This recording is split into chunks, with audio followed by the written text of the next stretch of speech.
noite a todos. Boa noite a todos. Uma boa noite firme. Bem amados, boa noite. Antes de nós darmos início ao nosso podcast, vamos orar. Estenda as mãos para nós, por favor. Senhor, meu Deus, meu Pai, nos colocamos diante da Tua presença, Jesus. Pai, que o Senhor abra o entendimento de todos nós que estamos aqui, Senhor.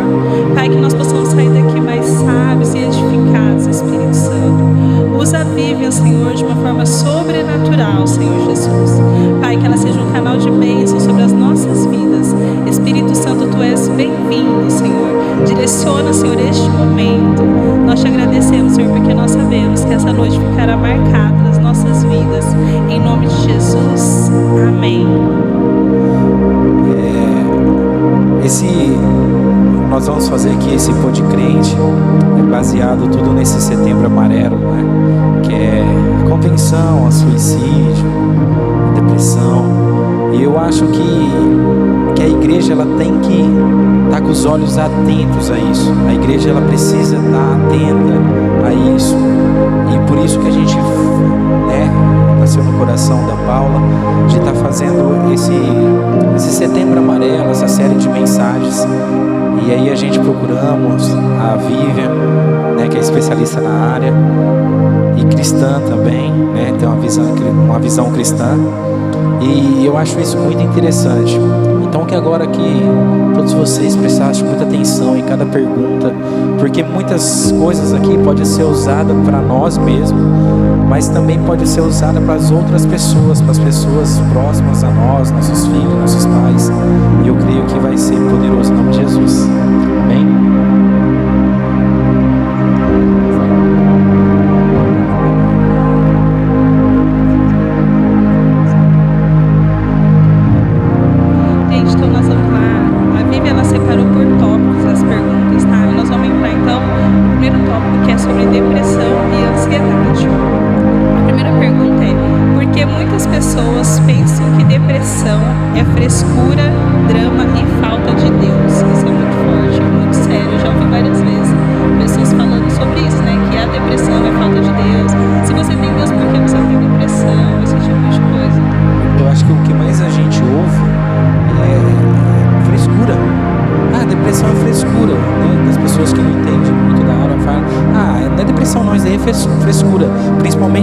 Jovens, muitos jovens escutam isso, é frescura.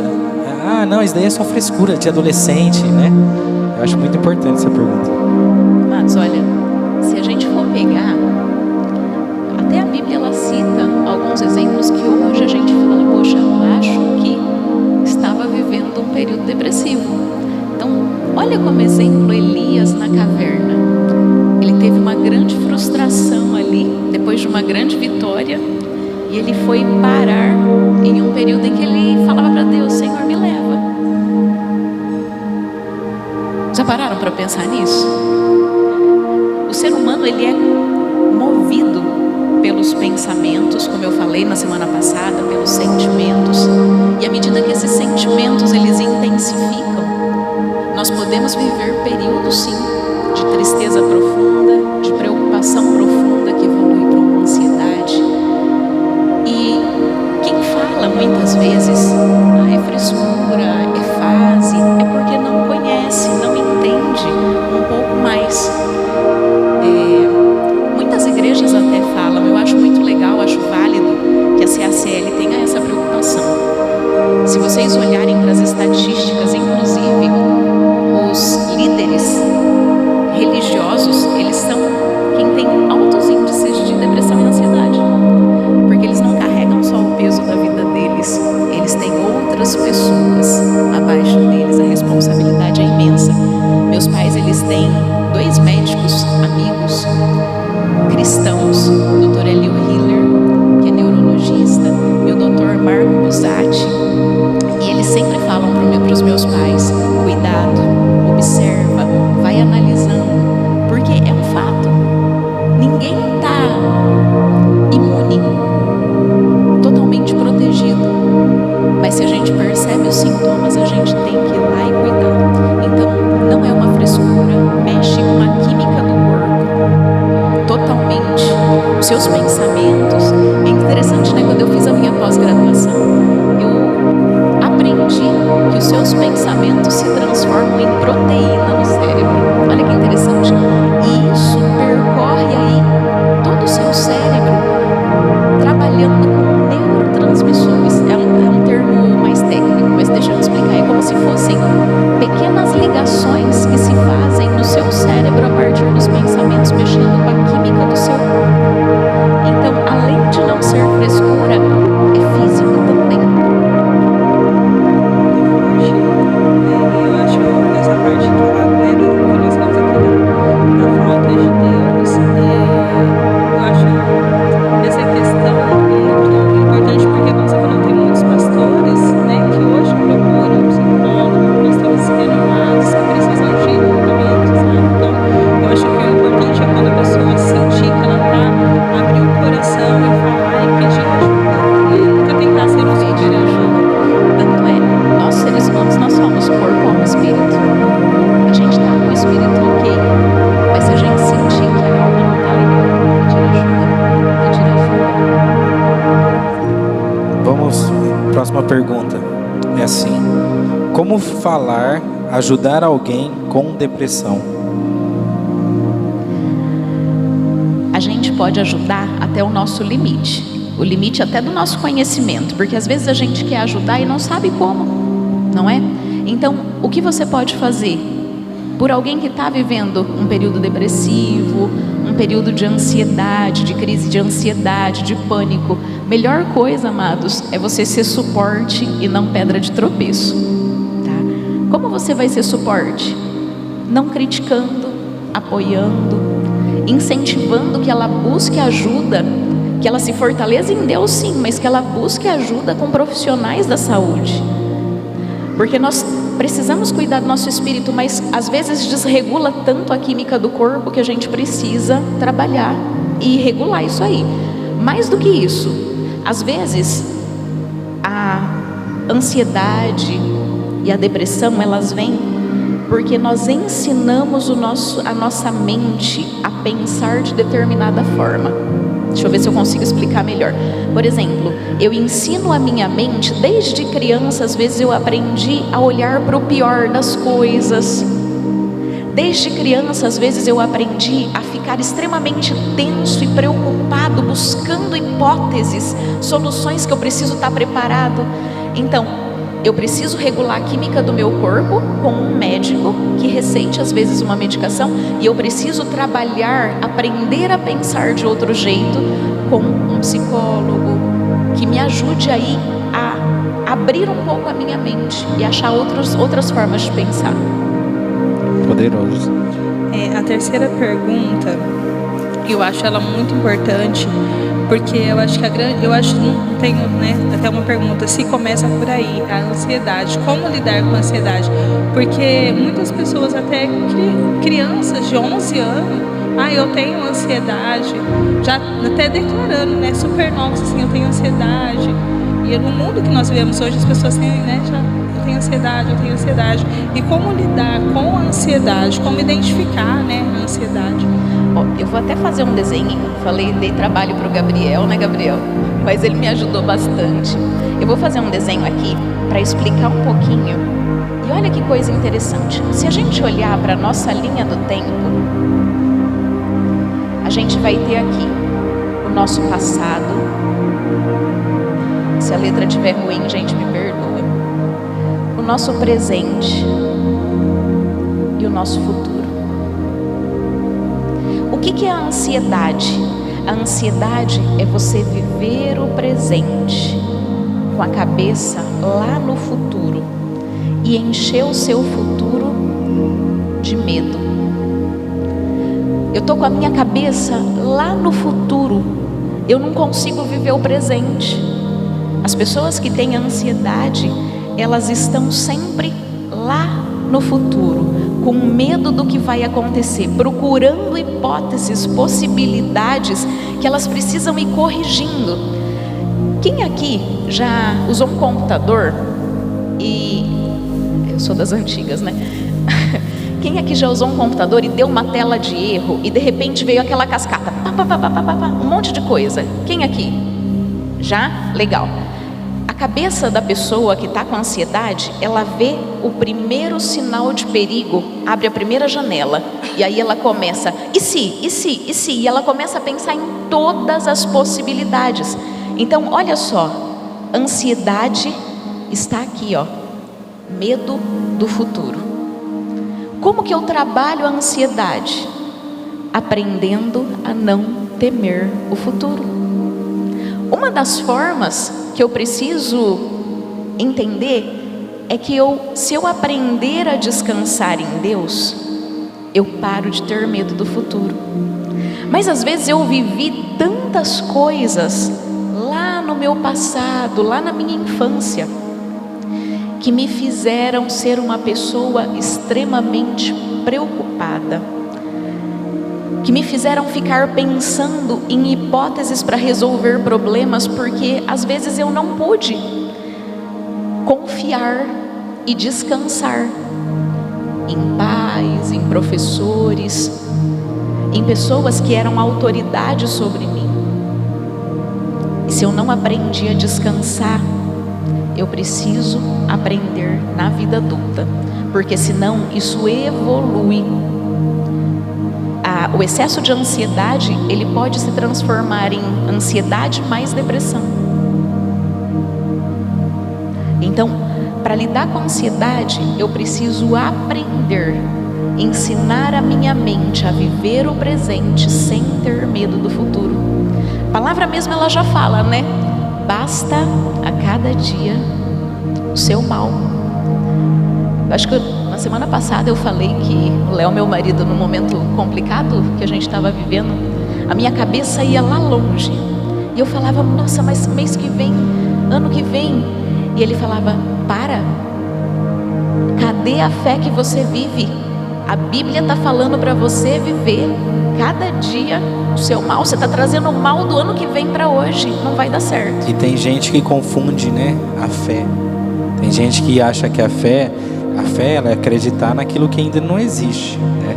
Mas não quer dizer que lá na frente eu tenho que já fazer isso, já ter os medos lá da frente. Não quer confiar dizer em também, Deus, amados, que você não tenha que planejar, tá? Tem uma diferença entre planejar e é importante, porque como a catedral ia estar construída se não houvesse um planejamento? Como você vai viver a sua vida sem planejamento financeiro? Vai viver um caos todo mês. Você precisa planejar, mas você não precisa temer. Temer. Você pode aprender a descansar em Deus, que tem um futuro preparado para você. Podemos dizer então que a ansiedade, ela é o medo do futuro, o medo do amanhã. Pânico, medo do futuro. Você tem medo de ir para o futuro. E a depressão, vou até aproveitar. A depressão, ó, ela está aqui, no passado. Eu olho para o meu passado e eu tenho dor. O excesso de dor no passado que não me deixa viver o presente. Eu fico voltando no passado. Eu fico voltando no passado, no que eu vivi que me marcou, no que eu vivi que doeu, no que eu vivi que acabou comigo por dentro. E aí eu não consigo avançar para o presente, porque a minha mente está na dor do passado. muito forte. 4. Como eu consigo vencer a depressão e a ansiedade? Como vencer? O segredo, amados, sempre vai estar em, primeiro, confiar que Deus tem um propósito em tudo. Segundo, aprender a trabalhar a sua mente. Seus pensamentos não foram feitos para serem deixados aí, ó. Vem uma situação, eu vou, como a moinha, né, que o vento espalha. Eu vou conforme a situação. Quando algo tá legal, eu fico legal. Quando algo não tá bem, eu não fico bem. Você precisa aprender. E eu falo isso porque é uma verdade. Lembra que eu falei que a gente precisa fazer o nosso pensamento alinhar com o pensamento de Deus na semana passada?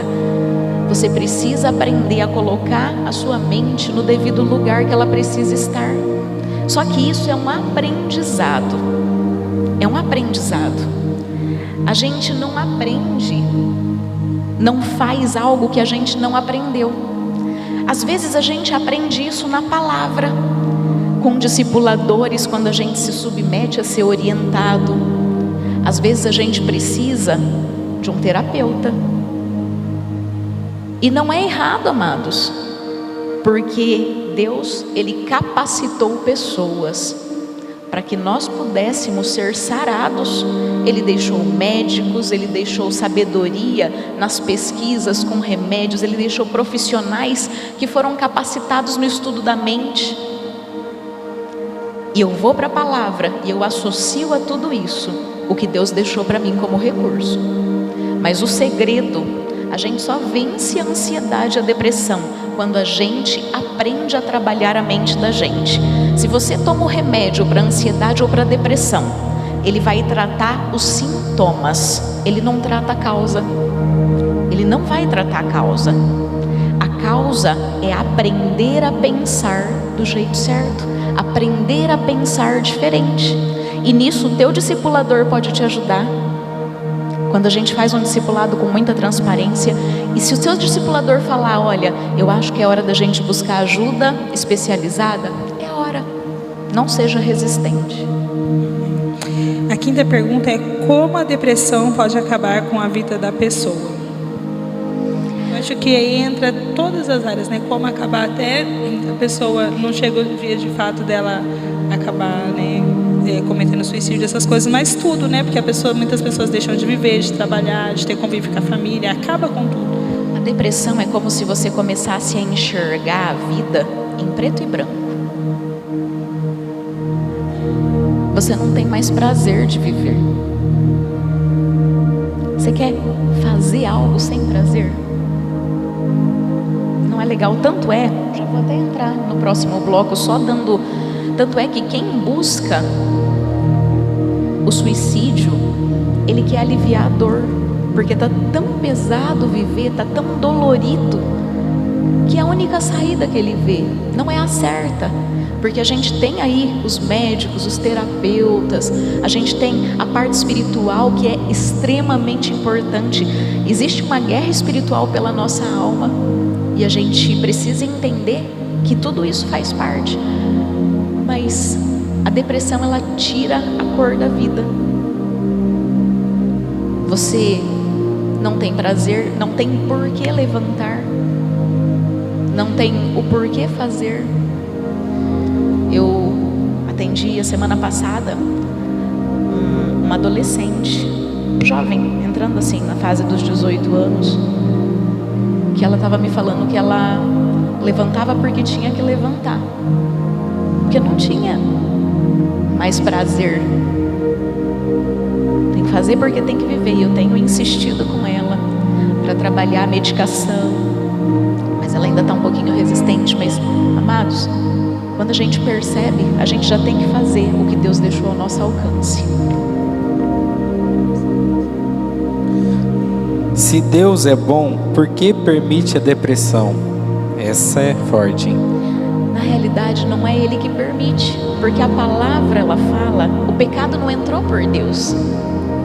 As formas erradas de pensar, Satanás, ele não teve liberdade no mundo, não foi por Deus, foi pela desobediência do homem. O pecado, ele veio por Adão e Eva, e nós fomos as gerações que vieram a partir deles. E nós só temos a nova vida em Cristo quando nós aceitamos Jesus. Mas eu vou te dizer que às vezes os períodos depressivos, eles são pontos para você sair uma versão melhorada de você. Falando de quem já viveu. Naquela época lá que o Léo me chacoalhou e falou, olha, basta cada dia o seu mal. Eu entrei em tratamento, eu tive um princípio de processo depressivo por estresse, que juntou a ansiedade mais a dor. E eu falava para Deus, Senhor, mas por que eu estou fazendo tudo certo? Só que à medida que eu conhecia a palavra e que eu começava a declarar a palavra, que eu fui ao médico, que eu entrei com medicação, que eu fiz o tratamento, a terapia, eu fui saindo desse processo uma versão totalmente diferente. Então nós podemos viver, embora não seja da vontade de Deus, períodos difíceis, mas é uma escolha nossa sair desse período, sair desse deserto e não ter o deserto dentro de nós. Nós precisamos entender que existem coisas que só nós podemos fazer por nós mesmos. Seu discipulador, seu pai, sua mãe, seu cônjuge, se você for casado, ele até pode desejar a sua melhora, mas fazer, lutar, buscar forças no Senhor para persistir é você. A sétima pergunta é: a pornografia incentiva a depressão e a ansiedade? Nós vemos hoje numa geração muito viciada em pornografia, né? Muito tida a pornografia. E isso incentiva a depressão e a ansiedade? A depressão e a ansiedade não, mas você vai ter todo um problema quando você se casar na vida conjugal, porque você se acostumou com padrões. Lembra?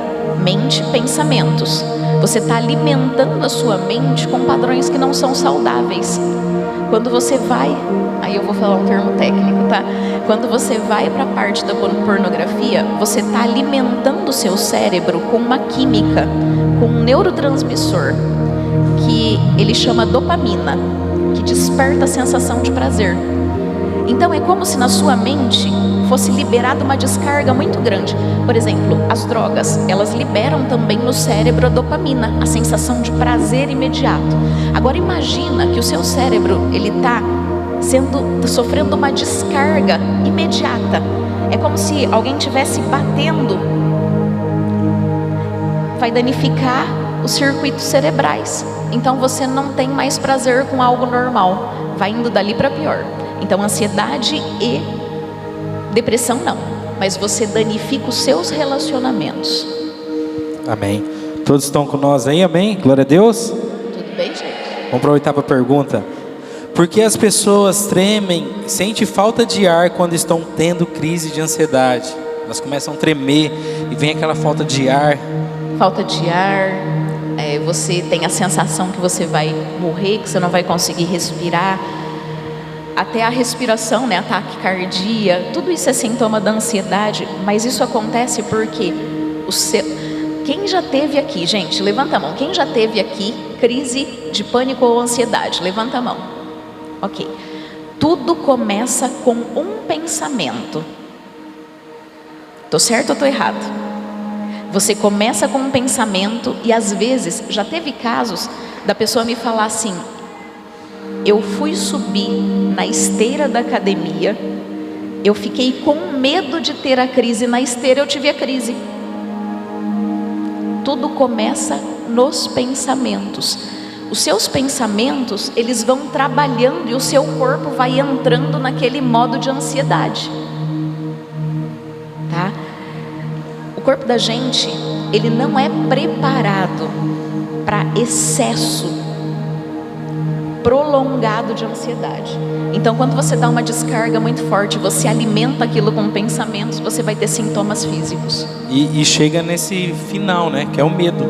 Eu lembro que essa semana eu peguei uma cliente, e ali eu peguei na autoescola, ela, tô fazendo aula, eu falei, que legal. Ela nem tinha começado a aula de carro, ela já estava com medo de fazer a prova. Eu falei assim, mas só ter calma. Aí ela falou assim, mas você está falando isso para uma pessoa que tem crise de ansiedade.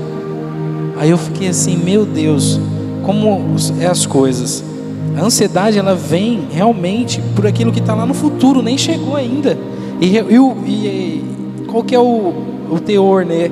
Qual que é o principal de tudo isso? O medo. Ela estava com medo de ser reprovada. Então ela já estava com medo. Só que o negócio, ela nem tinha começado as aulas ainda. Ela já estava com medo de reprovar. É interessante que às vezes o pensamento, ele nem é consciente. Ele nem é consciente. Às vezes você sente algo, vem algo lá na sua mente, mas você nem percebe, de repente já vem. Tá? Uma das coisas que é interessante é a gente aprender a não dar intensidade para o pensamento. Começou a ficar ansioso demais? Se você tem a crise de ansiedade, o que você vai fazer? Vamos começar a respirar profundamente pelo nariz, soltar devagarzinho na boca. Você vai tirar o foco dos seus pensamentos daquilo e vai colocar na sua respiração. Naturalmente a coisa começa a regular. Então, respirar profundamente pelo nariz, devagarzinho, soltar pela boca devagarzinho. Você vai começar a prestar atenção na sua respiração. Vai começar, os sintomas físicos começam a diminuir.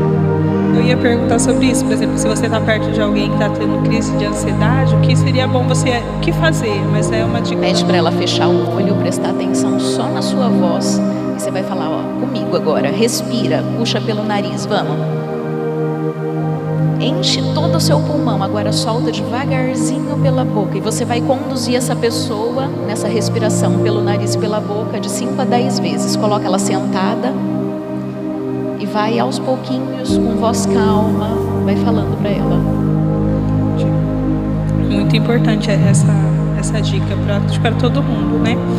A 9ª pergunta é como controlar a ansiedade, né? Evitar a depressão e o que fazer nessas situações. Acho que já falamos. Então, aprender a trabalhar o pensamento, aprender a pensar do jeito certo. Vamos para a parte aqui do suicídio. A primeira é o que leva uma pessoa a ter pensamentos suicidas. O pensamento suicida, ele vem de uma forma de pensar em que eu me sinto às vezes não amado, não querido, injustiçado. Então olha só, percebe que é tudo dentro de uma forma de pensar? Eu começo a dar vazão e a enxergar às vezes o que há de pior, a me depreciar. Tem tudo a ver com olhar para mim, olhar para situações. Eu preciso às vezes aprender a enxergar de um jeito diferente. Quando eu vou fazer atendimento, eu sempre falo pro pessoal, eu uso óculos, né? Que a gente às vezes precisa trocar a lente com a qual a gente vê a vida. A gente nasce na vida uma folha em branco. Vamos apagar isso aqui, ó. A gente nasce uma folha em branco, que de repente sofre um monte de rabiscos, rasuras, são as nossas experiências. E conforme a gente vai vivendo, amados, a gente vai aprendendo como reagir. Então imagina que uma pessoa que foi criticada na infância, sentiu aquilo, viveu uma experiência de crítica na infância, ela pode crescer ou extremamente retraída, com medo do julgamento, ou ela pode ir para a explosão, ficar na defensiva o tempo todo. Isso é só uma experiência, só uma situação que eu estou falando, para vocês verem como nós somos preenchidos e às vezes as experiências fazem com que algumas formas de pensar elas se desenvolvam. Então, por exemplo, quem vai para a defensiva, eu sempre vou estar armado, falou comigo, ó, escreveu, não leu, o pau comeu. A pessoa que está ali com medo do julgamento, para onde que ela vai? Ela vai pro sentido de eu não vou me expor, eu vou ficar ali no meu cantinho, nossa, porque sempre acontece comigo. Então olha só como nós somos preenchidos. E para a gente aprender a lidar com os pensamentos suicidas, a gente precisa aprender a pensar diferente, aprender a declarar a palavra, quem eu sou em Cristo. Isso é uma das partes que a gente precisa, e isso você tem com o seu discipulador. Mas se você está numa fase em que existem pensamentos suicidas, é urgente procurar um médico ou um psicólogo para trabalhar de um jeito mais profundo questões que estão lá dentro da alma e que precisam ser trabalhadas. Então aí é trabalhar 3 coisas juntas: trabalhar o apoio, quem eu sou, a minha identidade em Cristo, trabalhar tudo isso num discipulado profundo, mas também entrar, fazer contato com um médico, provavelmente trabalhar a medicação e terapia. Amém. Uma pessoa que comete suicídio estando em tempo de ignorância, com problemas emocionais, já está condenada? Nós não podemos julgar, amados. enquanto houver fôlego de vida, essa pessoa, ela tem a oportunidade de falar: Senhor, eu fiz uma burrada aqui, me perdoa. O ladrão na cruz não estava lá à beira da morte, não foi salvo? Então não pode partir de nós o pensamento de acusação. Acusação é papel do inimigo. Eu entendo que nós vamos ver lá no futuro, quando a gente encontrar com Deus, e a gente espera ansiosamente que ela tenha tido a oportunidade de dizer: Senhor, me perdoa. Mas nós não podemos julgar. Nós não podemos julgar, porque enquanto houver um fôlego de vida, mesmo que for no pensamento dela e ela clamar ao Senhor antes de falecer, ela vai ser perdoada. Isso daqui para aqueles que né, a Bíblia fala tempo de ignorância, que não conhece a palavra de Deus. E para aqueles que já conhecem a palavra de Deus. Mas mesmo conhecendo, a gente não peca? Peca. Mesmo conhecendo, a gente peca, e se a gente pede perdão, a gente é perdoado. Ignorância ou não ignorância, se tiver ali, ó, no último fôlego, o último pensamento, e você clamar ao Senhor, você vai ser perdoado. Forte, muito forte. Eu acho que já entra aqui na terceira, né? Que essa pergunta já fica assim: como consolar os parentes e amigos de quem cometeu suicídio, visto que a pessoa já é condenada ao inferno? Então A gente não sabe se ela é condenada. A gente não está aqui no papel de julgar, amados. A gente tem até o último instante, o último fôlego de vida. Nosso Deus é um Deus de misericórdia. Acho que isso daí é muito, muito importante, porque justamente, né, todo mundo tem esse pensamento, a grande maioria pensa sobre isso, né? Até esses dias um jovem me perguntou, e ali a gente tentou explicar mais ou menos sobre isso mesmo, dessa forma. Quando há fôlego de vida, a esperança, e a pessoa pode se arrepender. Ela pode se arrepender, e você pode ajudar a pessoa, consolar a pessoa, sendo suporte para ela e falando: amado, olha, você não precisa entrar no mérito de condenado ou não condenado, amado, estou aqui para o que você precisar.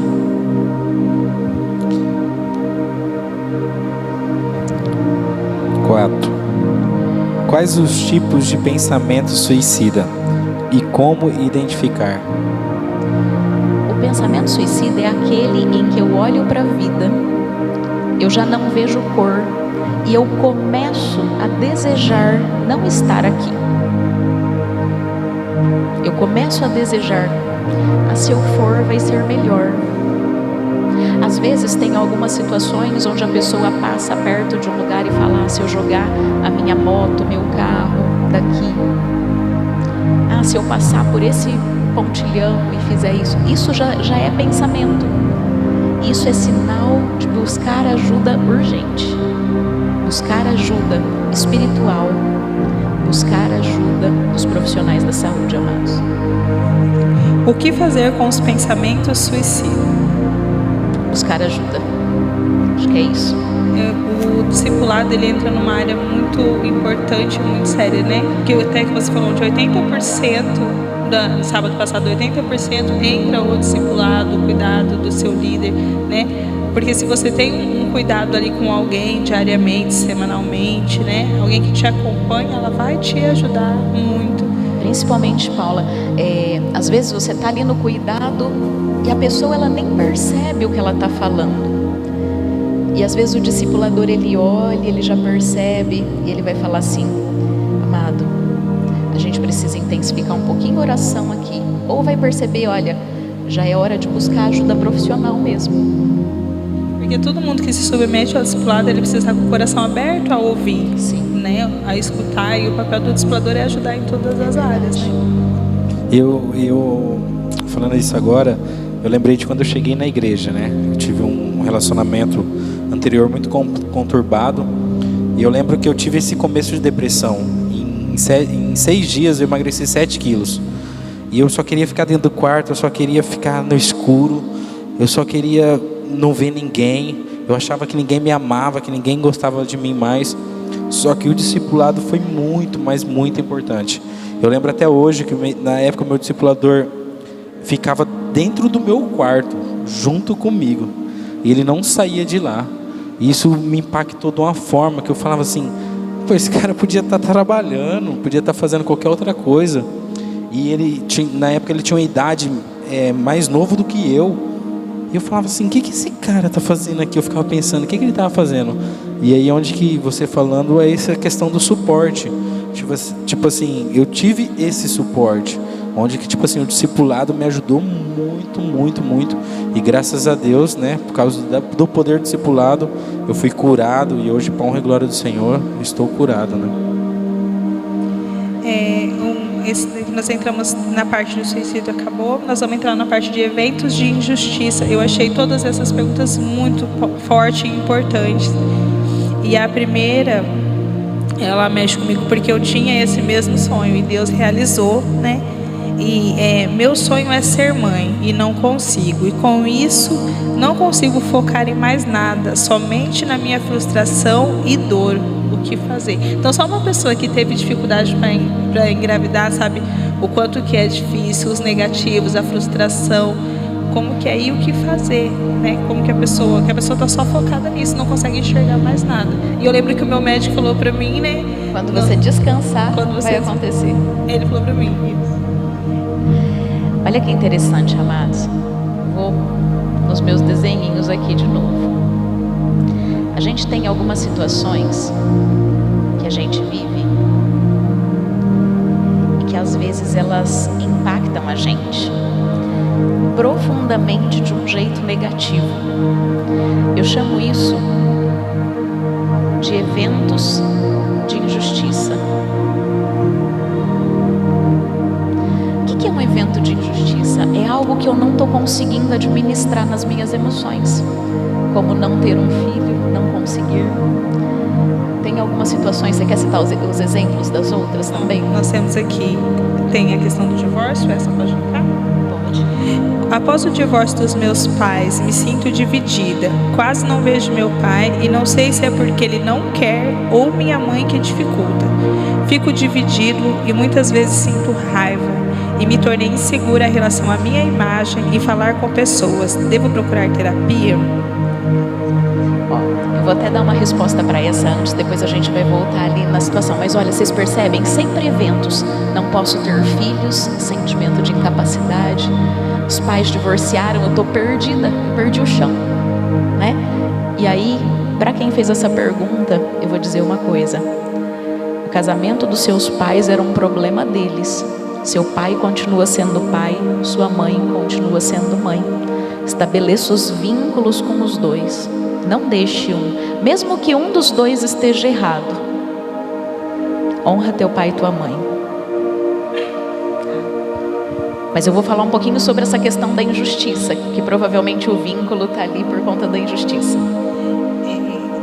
Essa parte Fui criada pela minha mãe e padrasto. Ela era agredida e isso me gerou traumas. Hoje não consigo respeitar e honrar meu esposo, porque sinto que se eu abaixar a guarda, eu vou passar pelo mesmo que a minha mãe. Um outro também. Fui adotada, fui rejeitada pela família biológica e adotiva. Tive muita diferença de criação entre eu e meus irmãos que não eram adotados. Isso criou uma revolta em mim. Não consigo controlar minhas emoções, me sinto sozinha e às vezes faço coisas porque quero a atenção das pessoas. O que fazer? Tem mais outra? A outra que é como superar o luto. Eu não consigo expor meus sentimentos e sofro calado muitas vezes. E a outra é como superar a imagem de ver meu irmão enforcado. Então olha só, amados, vocês percebem que tudo ali tem um evento em que a pessoa ela não teve capacidade de administrar as emoções. Foi tão profundo, machucou tão profundamente que ela não conseguiu administrar as emoções, seja no divórcio do pai, seja na injustiça de não poder ter um filho. E o que acontece com a gente toda vez que a gente não consegue administrar as nossas emoções, a gente abre espaço para algo que a palavra fala que é muito perigoso: a amargura.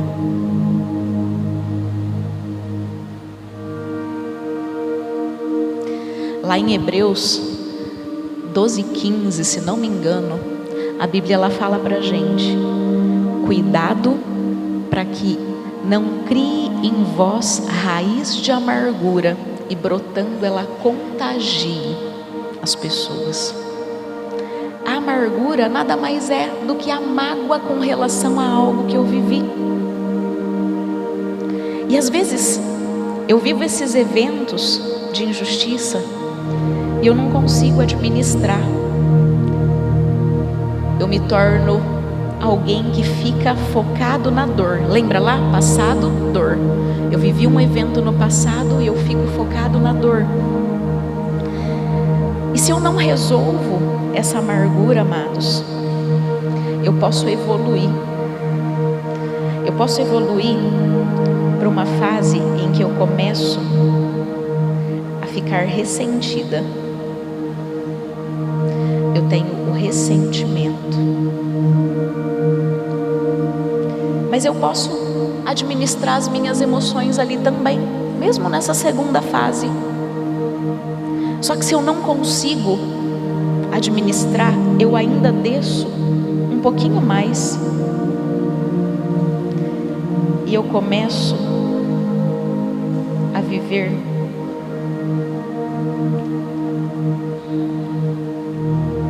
a vitimização. Sabe o que é a vitimização? Tudo acontece comigo, tudo de pior. Tudo de pior acontece comigo. A amargura está tomando conta de tudo, percebe? E se eu deixo esse sentimento prosperar, eu começo a não ver sentido. Eu não vejo mais sentido nas coisas. Vocês percebem que é só da ladeira abaixo? Tudo porque eu tive uma dificuldade de administrar o que eu senti naquele evento inicial. Seja o não poder ter filhos, seja a separação dos pais, seja o meu irmão ter se matado, seja eu ter visto o meu pai fazer algo profundamente marcante com a minha mãe. Amados, o que a gente precisa fazer aqui é aprender a lidar.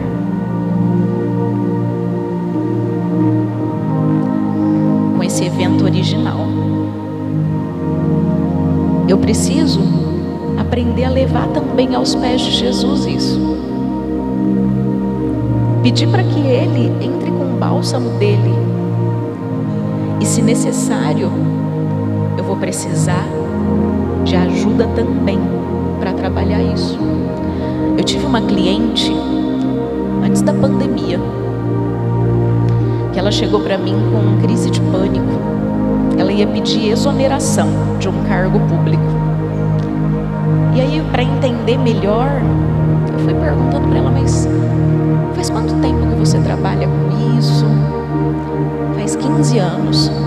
E sempre foi assim? Não, foi desde que, para que ela falou, desde que evento de injustiça. E aí eu fui trabalhando com ela aquele evento para que ela olhasse para aquilo de um jeito diferente. E o interessante é que sem medicação, ela não estava tomando medicação. Em 3 encontros que nós tivemos, ela aprendeu a olhar para aquilo de um jeito diferente. Olha a importância de aprender a pensar do jeito certo. Ela parou de olhar com dor. E ela começou a avançar. As crises cessaram e ela avançou.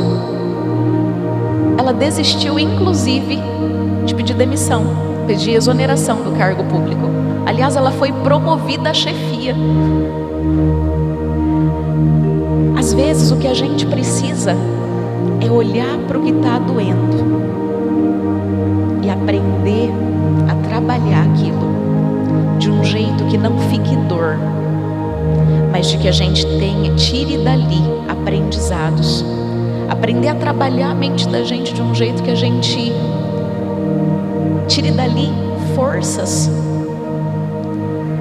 Nós não precisamos viver movidos pela dor da injustiça, mas nós podemos aprender com com os eventos que aconteceram. Você me falando sobre isso, eu lembrei, porque eu perdi meu pai com 9 anos. E por muitos anos eu vivia isso. Eu não tenho pai.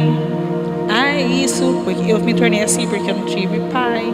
E tudo sempre era, eu não tive pai, eu não tive pai, eu não tive pai, eu não tive pai. E eu colocava muitas situações na minha vida sobre isso. Então chegou um dia que eu precisei, a gente namorava, e eu tinha o hábito, ninguém sabia. Então tinha aqueles quadros do Google que passavam assim, de volta pra minha casa, encontrando pessoas perdidas.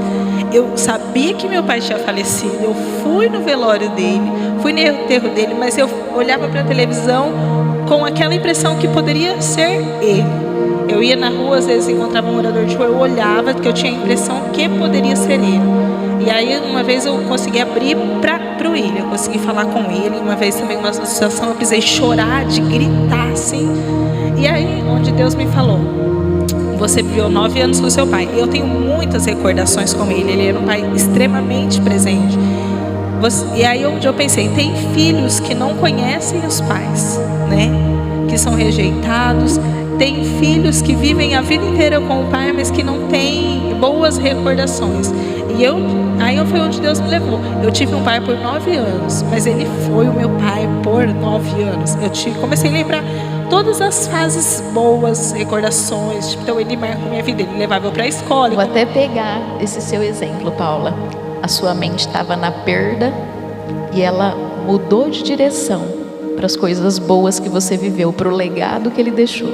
E aí onde eu parei de sofrer. Entendeu? Então hoje eu não penso mais na perca. Às vezes que tinha apresentação na escola que ele não estava comigo. Eu lembro, por exemplo, uma vez que eu fui na escola e o menino chutou a bola, acertou meu olho. Quem me levou para o médico? O meu pai. Eu tenho esses dias contando para o William. Teve uma apresentação na escola, todo mundo com o disco da Xuxa. Meu pai me deu um disco do Raul Seixas para levar. Eu era a única criança com o disco do Raul Seixas. Então, tipo assim, e é isso. Você deixa de pensar na dor e começa a lembrar dos momentos bons que você passou mesmo naquele ambiente. Então hoje eu não tenho mais sofrimento sobre isso. Poderoso. Vamos para o próximo tema agora, penúltimo. Automutilação. Quando me corto, sinto alívio e depois culpa. Não quero mais fazer isso. Como parar? Eu acho que a outra também tem mais ou menos o mesmo sentido. Se quiser abrir. Quando passo por alguma situação que mexe muito com as minhas emoções, acabo me agredindo, me bato, mordo, belisco, não consigo controlar. E toda vez que faço isso, me sinto um crente fraco. O que fazer? Olha só, amados. O cérebro da gente, a mente da gente, não diferencia a dor física da dor emocional. Você sabia disso? Tem um estudo científico que a pessoa que estava com o coração partido, ela entrou na câmara de ressonância magnética, o mesmo lugar do cérebro que brilhava da dor do coração partido, era o mesmo lugar do cérebro de quem estava com a perna quebrada. Olha que coisa interessante. Então, quando você se mutila, você está tentando tirar a dor da alma, substituindo por uma dor física. Basicamente é isso que acontece. Trocar uma dor pela outra. Trocar uma dor pela outra, porque o seu cérebro ele não vê diferença entre dor física e emocional. Aliás, fazer uma prova com o coração partido e a perna quebrada é a mesma coisa. Tá? O que você tem que fazer? Você tem que cuidar dessa dor que está dentro de você. Então é a hora de buscar, sim, ajuda com o seu discipulador. É hora de buscar ajuda com terapia, porque é trabalhar essa situação. Às vezes a gente nem sabe aonde estava a dor, mas precisa achar onde está essa dor. E às vezes a gente não quer vasculhar porque dói. Dói.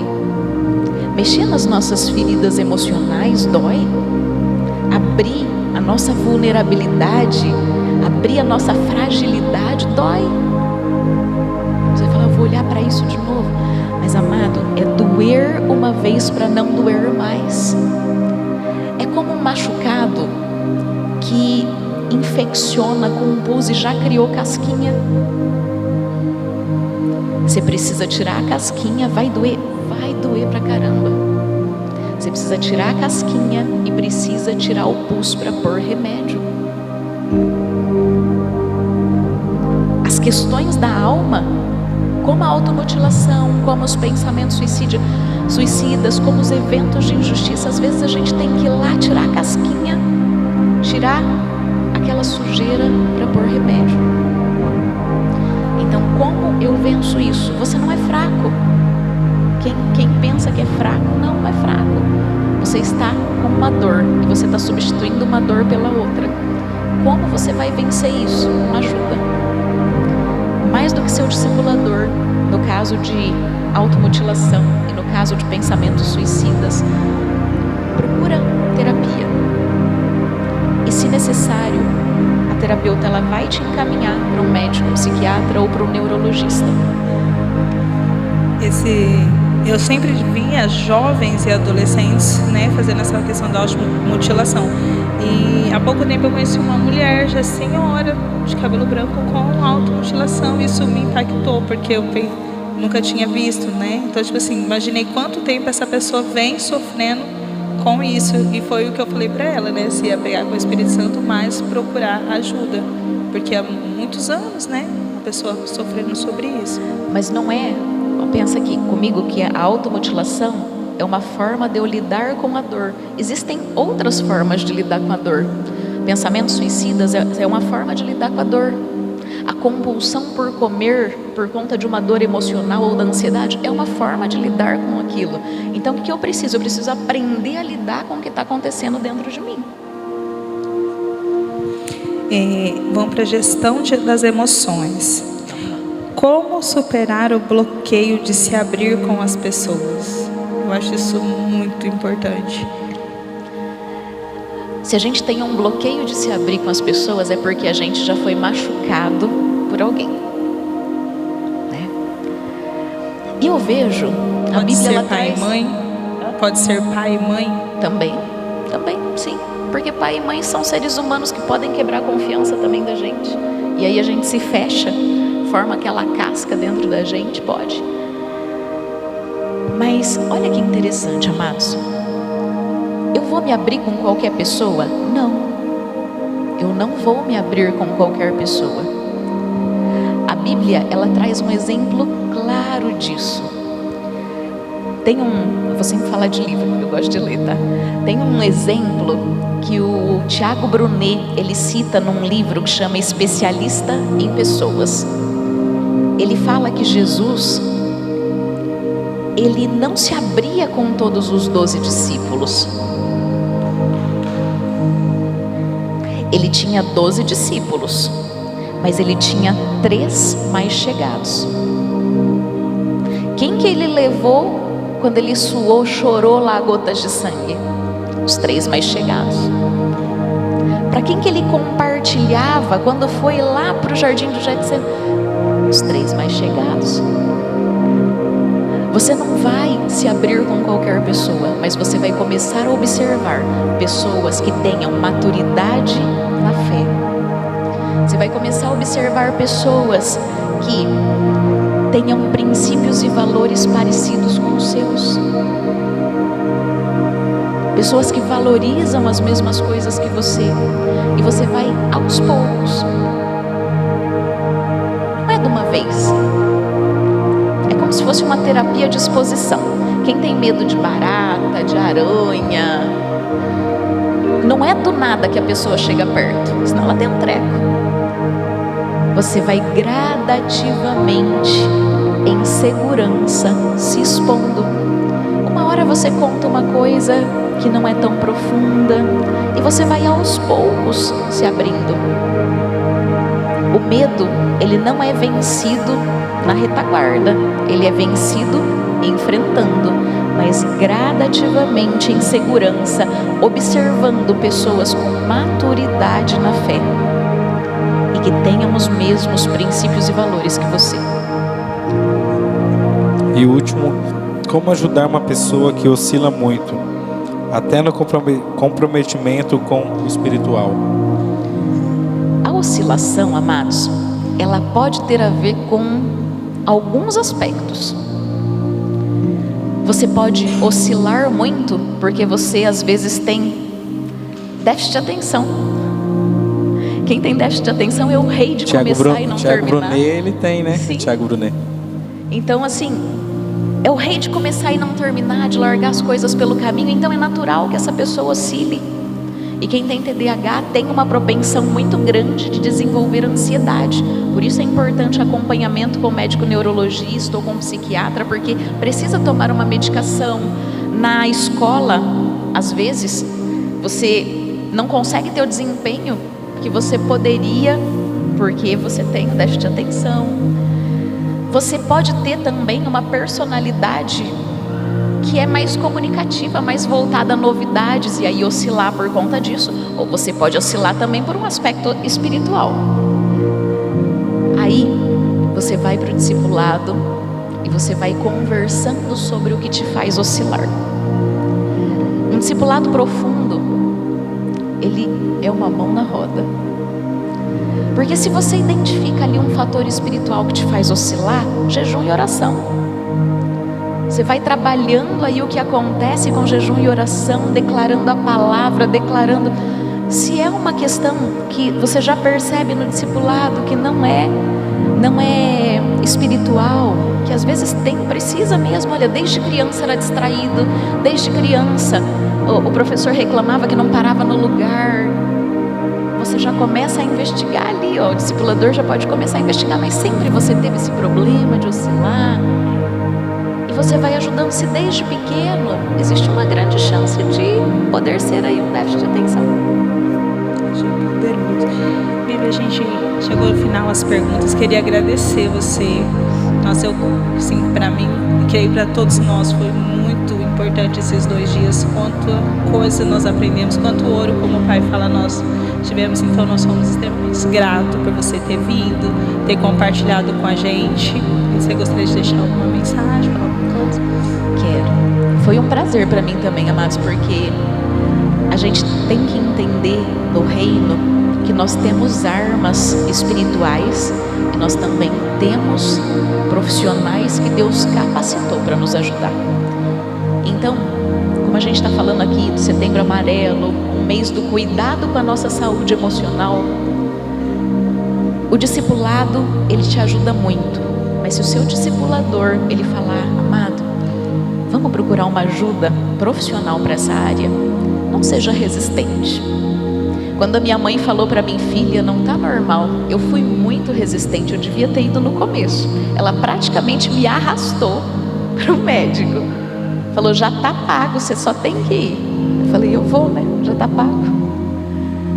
Mas foi a melhor coisa que aconteceu, amado. Se eu tivesse sido extremamente cabeça dura e resistente, talvez eu não tivesse vivido toda a transformação que Deus tinha para fazer em mim, que precisava de cuidado em todas as áreas.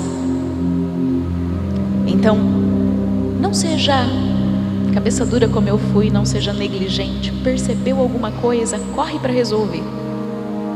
É isso, eu agradeço. Agora você falando, né? É aquilo que você viveu, que você procurou ajuda. Hoje você está sendo usada para ajudar outras pessoas. Então, eu acho que isso é muito importante, né? Às vezes nós vamos passar por situações, dificuldades, adversidades, mas crendo que isso tudo coopera para o bem e que Deus vai te usar nessa área que hoje você está sendo machucado, passando por dificuldade. Crê nisso. É verdade. Até aquela pergunta que tá, por que Deus permite? Não é a vontade dele, mas todas as coisas cooperam para o bem daqueles que amam a Deus e estão segundo o seu propósito. Muito fortes aí. Pessoal, então é isso daí. Agradecer mais uma vez a Vivian, que veio prestigiar, né? Nos abençoar aí com todos o seu conhecimento. Agora eu quero pedir para vocês aplaudir a vida dela em nome de Jesus. Obrigado.